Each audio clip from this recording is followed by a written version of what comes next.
10, 9, 8, 7, 6, 5, 4, 3, 2, 1, 0.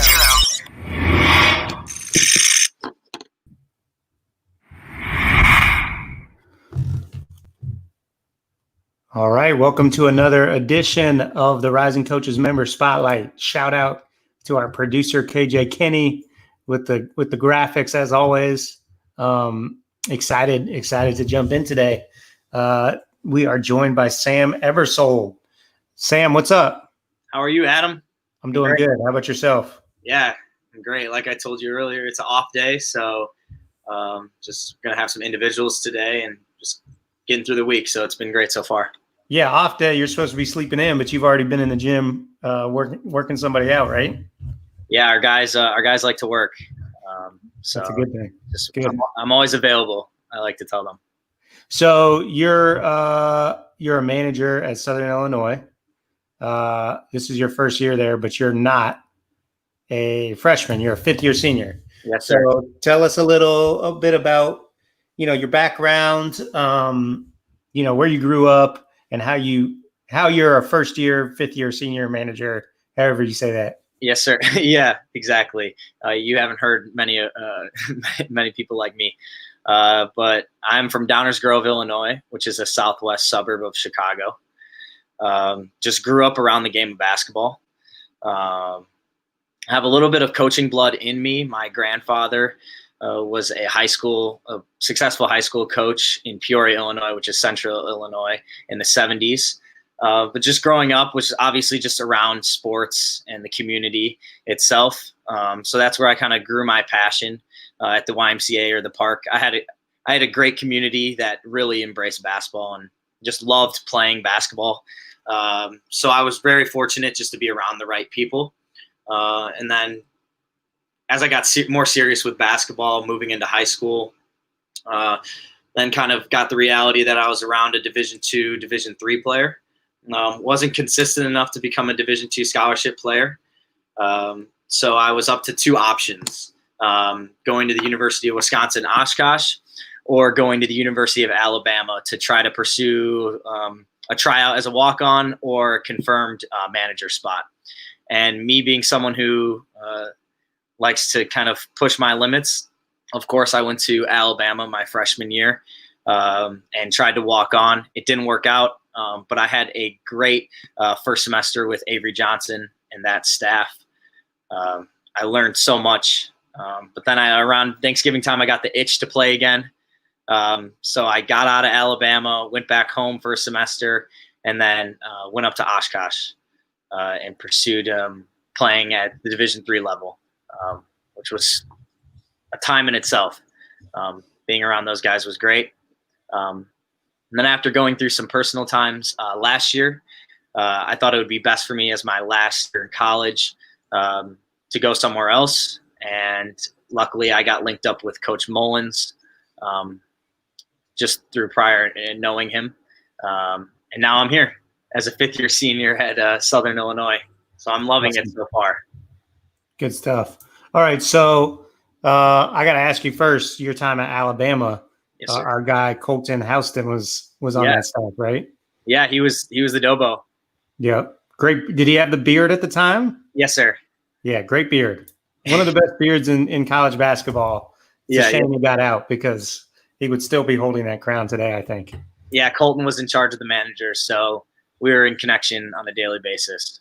Yeah, great dude. Obviously, he works now in analytics with HDI, who's a partner of ours. So shout out to Colton in case he's watching. Yeah, and then you go to Oshkosh, and you didn't really mention this, but you should. You guys won a national championship in your time there. Yes, sir. That was one of the things I was just kind of thinking more about this interview, and that's one of the things that came to mind is when I went to Oshkosh, I learned how to win, which is, I think, a very important trait. Winners win, losers lose.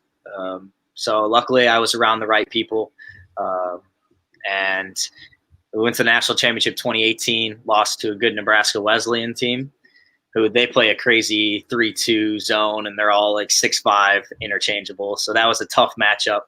but then we were poised to come back the next year and had a great record. I think 29-3, and ended up capturing the national championship. So it was great. Okay, you learned how to win. Enlighten us. What was some of the best? Like, why did that team have such success? On the court, Yes, 2 sir. years in a row. Yes, sir. I think it starts with the fundamental. We talk about it, or they talk about it at Oshkosh, and when I was there, we talked about it. Good teams have good teammates. Great teams have great teammates. And just it was all just about serving others. That's why I just love the culture there. Being able to be a servant every day of your teammates and just being a great teammate was kind of the recipe.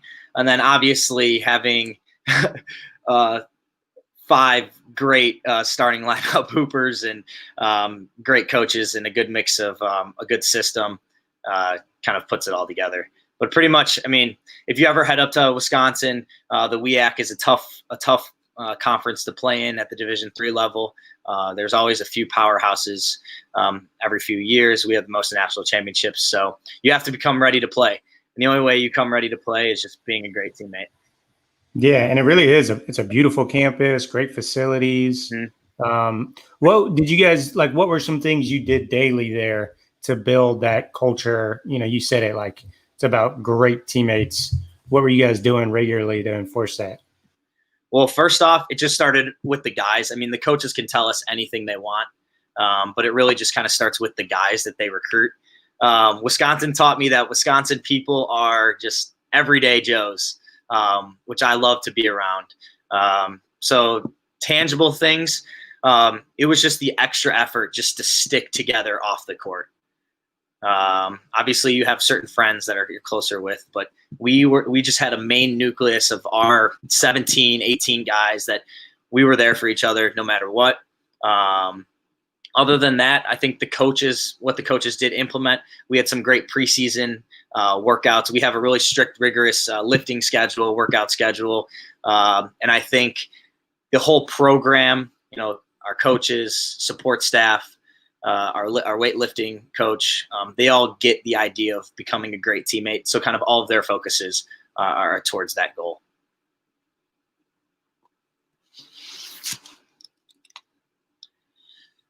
Sorry, Adam. Sorry. Yeah, I was muted. Okay, there. great. Give us the scouting report.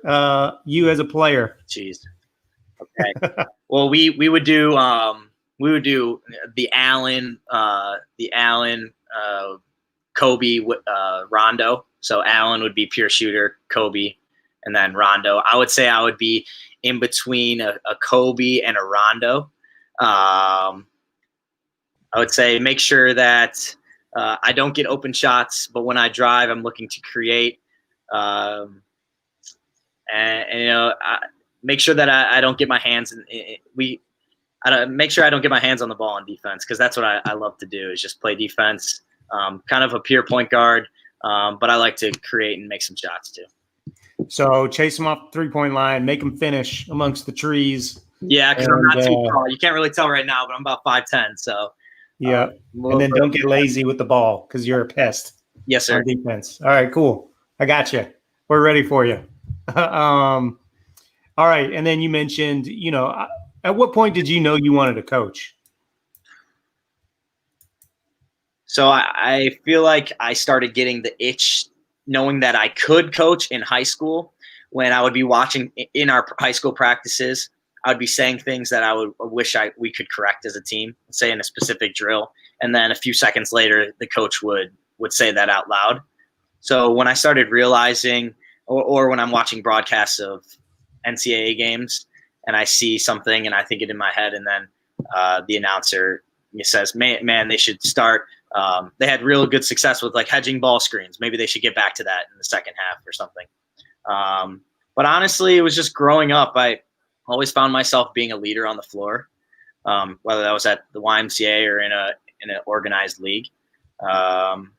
And I was 100% in on coaching by junior year in high school. Okay, great. So you finished playing. You started looking, I'm assuming, for opportunities to continue to get your foot in the door on the coaching side. Yes, sir. You end up at SIU with Coach Mullins, former speaker of ours, great great dude. And like obviously, this is a hell of a year to like start a job somewhere with COVID and everything. So like, when did you get down there? When were you able to start working with the team and all that? I got down here August 11th. Okay. And then we had a 7-day quarantine, got tested, and then just dove right in. So yeah, this COVID time has been crazy, but honestly, it's been perfect for what I want. I'm at a new school. It's not the time to go socialize. It's time to go socialize at the gym. So it's been great. We have heavy restrictions here, which makes me just stay at the gym or in my apartment, which I just thoroughly enjoy. Yeah, it's great. And then talk about the staff there. Like I mentioned, Coach Mullins has spoken at our events. Pat Monahan is a member. I coached Robbie Dozier. You back did? in the day. Yeah, I did at SEMO. Yep. Oh, yeah. I got all the dirt on Robbie if you need it. You just come I definitely need some. You get me, so. Yeah. No, but great staff there. How's that been assimilating with the new staff? Well, first off, before we even get into how they are as coaches, I've only been here for about 7 weeks now, and they're just treating me like family. And they're great people. First, almost too nice of people in my eyes. But like you said, Coach Monahan, the whole staff is from Chicago, so I can click with Chicago guys. There's something about being from Chicago, and just that there's just different energy that comes with that. And a super young staff, but confident. I see a staff that just is working. Obviously most staffs work tirelessly, but these guys, it's just not Robbie rebounding for individual workouts. I mean, these coaches want to get in work with our players. They really, truly care about our players, and just everyone around. You don't find a lot of gyms where all the coaches know all the managers' names, and that's how it is at SIU. Every coach knows our names and cares about us. So it's, man, I can't really describe in a few words, other than just it's been awesome. That's great. What are you hoping to get out of this year here, Sam? Mainly just knowing how to do my job.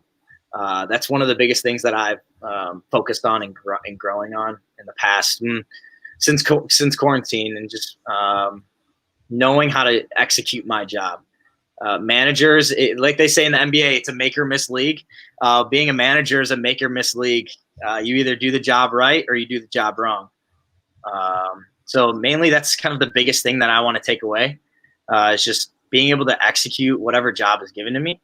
And then on the flip side, that's kind of with the coaches, but then I'm also around the players, and I'm also some of the players, I'm closer to their age and I'm more of their peer.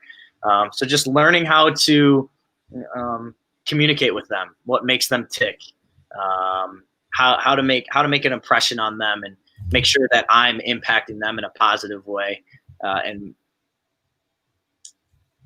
just pushing forward their career as a person and a player. Nice, I love it. So you got 1 year there, right? And then you graduate? Yes, sir. It's going to be a heavy year of credits. Since I'm new to the university, they have some university rules. I'm only one class away from my major, but since I'm new, I have to take a certain amount of credit. So it's going to be a heavy one, but I'm ready for it. I like it. So what's next after that? You've been at the high major level, mid major, Division III. Is there, a certain level that you are more intrigued by, or how will you approach that? First off, I definitely want to be a grad assistant next season. And obviously being naive and young, I want to reach for the stars. But I also want to fall somewhere where I'm valued and that I can create an impact. So I know I can't make that plan right now. But if I could choose, I would be a grad assistant at the Division I level.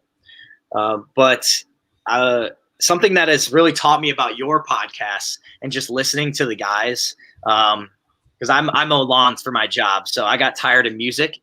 So I got you and Chris Oliver in my ear Okay. all week for about 25 hours. And shout out to my guys at the Xavier Newsletter podcast too. Yeah, they do a great job at the Xavier Newsletter does a great job. Yeah, Trey and Sam are great dudes. But the biggest thing is just like your podcasts have given me like listening to the guys in your podcast have given me peace, because there are just a million ways to become who you're going to become. And I don't want to get my head wrapped up in, I need to become a Division I grad assistant. I need to go Power 5 and kind of go crazy over that. Obviously, I'm going to shoot for where I think I belong. But knowing that there's so many guys that I've listened to on your podcast just that have gone the JUCO route and loved it, and it's impacted them in tremendous ways. D2 route, women's basketball. I'm really up for anything. I just think the game of basketball is just so powerful, and I just love it. I just love basketball. So I'm okay with wherever I land. Great stuff, man. I appreciate it, Sam. Hey, last question for you. So you got some good players on your coaching staff. Do you guys hoop as a staff? So obviously with COVID, we haven't been hooping, but the coaches are a lot of the scout team. So shout out to Coach Monahan, because he gives our centers buckets. Obviously Robbie's nice. Tony Wills from a good Illinois State program a few years ago. He was Defensive Player of the Year in the Missouri Valley. So we got a bunch of, and then obviously Coach Mullins, but he doesn't play. Coach Mullins, Coach Mayman, you got some ballers on your staff. I know. It sounds like they're using COVID as an excuse. Tell them to get out there and hoop. You guys can be in the gym with the players. You guys can get some 5-on-5. I know. It's been really fun being. I can tell that they are just basketball players at the end of the day. For sure. It just makes the culture here special. Absolutely. Well, Sam, good luck. We'll look forward to following along, and appreciate you for being part of the Rising Coaches family. Thank you so much. I appreciate you for having me, and we'll stay in touch. Thank you so much, Adam. Thank you. Nice to meet you.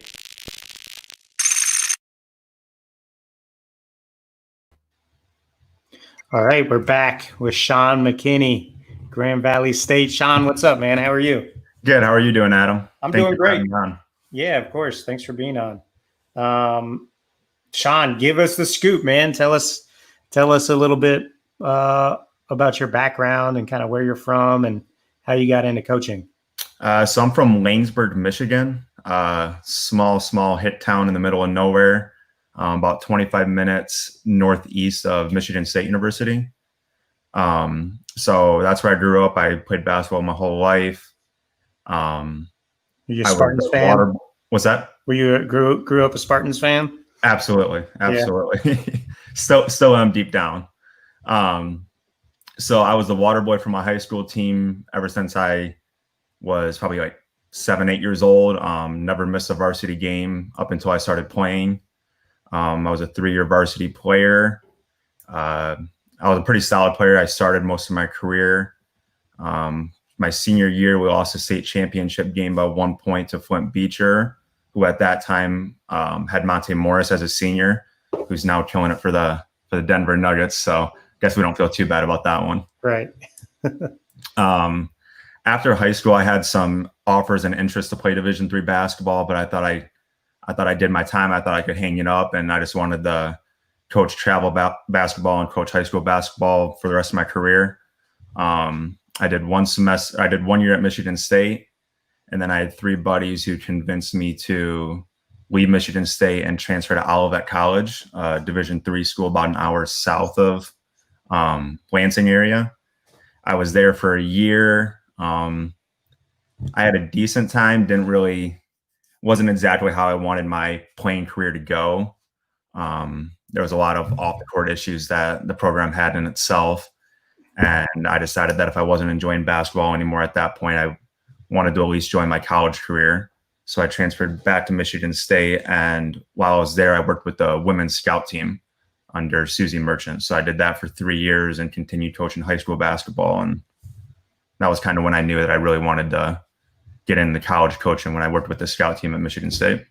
Yeah, that's awesome. Okay, real quick on Monte Morris. We gotta dig into that. He just had a coming out party these playoffs. Mm-hmm. Could you see that coming? Obviously, I'm sure he dominated, but Yeah. So his game against us, I guess, was kind of called his flu game. He had like a stomach poisoning issue the night before. So there would be a couple of times he'd come out of the game and you'd see him down by the trash can and everything like that. And just going on the record, he did go into the locker room, and in that 5-minute stretch, we went from down 8 to up 6. So I'm very convinced if it wasn't for him, we would have won that. But no, he was a great player. I mean, he could score at all 3 levels. I mean, his passing ability was unbelievable. He never turned the ball over, and you could see it coming, especially when he was at Iowa State. I mean, setting the NCAA record for assist to turnover ratio. I mean, he just plays the right way. He knows his role and tough. Can hit the open shot. Yep. Super tough. Okay, so did you know you wanted to coach? You said you grew up, around the game. I think from the time you were 7. Mm-hmm. Why did you do that? Did you have family that was into basketball? Did you just fall in love with it at an early age? Yeah. So no family that played. I was probably 5th or 6th grade, and I was taller than both my parents. I mean, my family didn't have much basketball interest, but both my parents worked at the school that I went to. So I had a lot of access to the gym, and I developed a really good relationship. Even to this day, still one of the best people I know was the high school coach there, Greg Mitchell. He's now the head coach at Hope College, a D3 school on the west side of Michigan. So he was there for 24 years before he left. And I mean, he was just someone that I wanted to be exactly like. I mean, did things the right way, coached the right way, was hard-nosed, but still had a good relationship with the guys. So just being around him the entire time, I knew that's something in a lifestyle that I wanted. Gotcha. And then talk about, I'm surprised how many, actually, I'm not surprised, but it's fascinating how many coaches and Rising Coaches members got their start on the scout team for the women's basketball program. What was that experience like, and what did you learn doing that for Coach Merchant? That was a really good experience. Just being able to see how they operate at that level. I mean, the attention to detail with the scout team. I mean, we got yelled at quite a bit because, I mean, we had to replicate exactly what Susie wanted. And, if we messed up, she let us know about it. And we had GAs that were kind of like our coaches, per se. And I just sort of developed a good relationship with them. One is Kyrie Carter. He's the assistant now at Buffalo on the women's side. He's someone I became really close with, and he sort of let me get my hands on a little bit more than the average scout guy does, as far as being able to check on the sports code. And I would go hang up with all those guys and sort of see what it's like on the other side. Scout team was great, though. I mean, it was really cool seeing all the work that went into scouting reports at that time. I worked with some really, really good basketball players there. One was Ariel Powers, who won a WNBA championship with the Washington Mystics last year. Tori Jankowska, who all-time leading scorer. I mean, so there was definitely some really good players, and if you didn't watch yourself, they'd cross you up and hit the shot. Absolutely, yeah, great program. And what about Coach Merchant? Like, what made her so good, and what did you learn from her? I feel like her relationship with the players is what makes her a special coach, and the reason that she's been in the business for so long. I feel like she did a really good job of mending that relationship off the court, where she was interested in their personal life and had them over to the house for team cookouts and everything like that, which I feel like allowed her to coach them harder on the court because the players knew that she genuinely cared about them as a person, and it wasn't just a player-coach relationship. Yeah, absolutely. Okay, so you graduate from Michigan State, and then what happens from there? So I had a relationship going back to when I was a kid, and when I was a player at Olivet College, he was supposed to be the assistant coach. And right before the season started, he took a head coaching job in his hometown. So I never really had him as a coach, which stunk. But Steve Ernst he came back to be the head coach at Olivet. So him and I had a good relationship, and I just called him up and I said, hey, I was wondering if there's any type of volunteer position. I just want to get my feet wet in the college basketball industry. And I know that wherever he goes, he wins and does a good job. So I called him up and he had me come down, and we had an interview, and he offered me the job, and it was a great story ever since. So, what's that experience been like, getting the first official job and actually doing it, going from, it's one thing to being associated with the program as a scout team player, and then it's another thing actually being an assistant.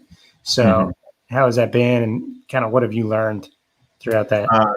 That was a great experience. I was there for 1 year, but Coach Ernst gave me the freedom to take on any roles or challenges I wanted to. He let me totally be in charge of the scouting report and sort of getting our scout team together to go against the starters. He let me do as much as I wanted with recruiting. So I was at JUCO games and high school games, sort of developing that database for games and guys that he should take a look at. So I really got through into the fire on that one, because he let me do anything and everything I wanted, and there was a lot on my plate, which was awesome for my first year. Yeah, that's great. And then what's next for you, Shaun? Like, what's your ultimate goals, and what are you looking to do, next with your career? So this will be my second year at Grand Valley State, bumping up to the D2 level, and I've really enjoyed that. I've really enjoyed this experience, just sort of working at the next level. It's really cool, the difference when you go from D3 to D2 and D2 to D1. Just the guy's work ethic it's insane. I feel like that's really the difference maker. I mean, there's athletes and guys who can make shots at all levels, but it's been really cool being at the D2 level and seeing these guys' work ethics. And there's a reason that they are where they are. So that's been great, but I would really like to get a GA position next year at a Power 5 school, and then hopefully that would lead to a video coordinator position or skill development coach or something like that. Yeah, and you guys have a great team there at Grand Valley, right? Like, you guys have won games and good facility. Like, I've never been there, but is it good? Obviously, it's a good job because you guys have had success over a long period of time. But is it nice facilities and set up well, or is it just a great culture that's been built? A little bit of both. Campus is absolutely beautiful. It's just west of downtown Grand Rapids. Grand Rapids is a very up and coming, growing city, and what's really nice and everything like that. At Grand Valley, the football program is primarily what they're known for. Coach Kelly was here, and they won a couple national championships in a row in football. So their facilities are beautiful. Our facilities are great. We just got a new locker room and everything like that. But at the same time, Coach Wesley, who's the head coach here, he does a really good job of building that family atmosphere. From day one, I hit the ground running with them, and him and both the assistant coaches, Taylor Johnson and J.R. Wallace, they've been great for me in creating that family atmosphere. So whenever players, recruits come on campus, I feel like that's really a big selling point, that it's not just basketball here. It's about building that long-lasting relationships. Yeah, that's great. Okay, Shaun, give us, what's the best piece of advice that you've been given that you could share?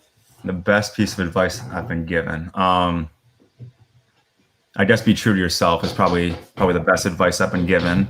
In the coaching industry, there's a lot of people who don't necessarily do things the right way, but are successful. So that's always a tempting path to go down for some coaches. But I just believe that if you do things the right way, and if you're true to yourself, and all good things will follow, and you'll eventually get yourself on the right path. Great stuff, man. Great advice. Okay, last but not least, give us a book or podcast recommendation or Netflix show or whatever. All right. All your podcasts have been great. I went back and I've been listening to a lot of them. Actually, Brandon Rosenthal, he's my mentor for the consultant program. Yeah, and he wanted to hit you up about that podcast. So I listened to your guys' back in 2017, and he said you got to get rid of that one. How has talk about that a little bit? How has the mentorship program been? So you're obviously a new program that we launched last month, where we pair up coaches with industry vets to mentor them through the process. How is that? How has it been so far? That's been good. I've actually only had 1 week with Brandon so far. We had our first Zoom meeting last Sunday. Great guy. I'm really excited to learn from him and sort of share my path and journey with him. I really believe that he can help get me to where I want to get to, it's funny. Our paths were pretty similar as far as being with the D3 level and then D2, and then he went up to D1 at Santa Clara, and hopefully I follow in those footsteps. Yeah. But I'm really excited for it. Yeah, it's great. He's definitely one of the best in the business. Definitely one of the best in terms of relationships. He's like the mayor. He knows everybody. So yeah, I'm happy you were able to connect with him and work alongside him. Okay, other than the Rising Coaches podcast, which I appreciate you saying all that stuff. No problem. Any books or anything else that? So actually, I'll jump right back at the Rising Coaches. The book club has been really great, and the current book we're reading now, Win in the Dark. I've really enjoyed that one. I'm about halfway through it right now, and it's hard. It's so tempting not to highlight everything I see on every page, because there's some really good stuff, which is about being mentally strong and sort of letting the physical stuff take care of itself, but winning the game in the dark and when the gym's empty and you're by yourself and everything like that. Absolutely. I appreciate it. Win in the Dark. Yep. It's the book for our book club this month. Shout out to Andy Farrell, who's been doing a great job with that. So there's still time. Grab the book. I think they meet October 15th this month, I believe. Yeah, right? I think 14th. I think it's that Wednesday. 14th. Okay, thanks for correcting me there. So October 14th, so you can still order it and jump in. Shaun, we appreciate your time today, man. We'll be looking forward to seeing, how your career plays out. And obviously, if there's anything we can do to help, you let us know. Sounds good. I really appreciate all you do for young coaches, Adam. It's great. Thanks, Shaun.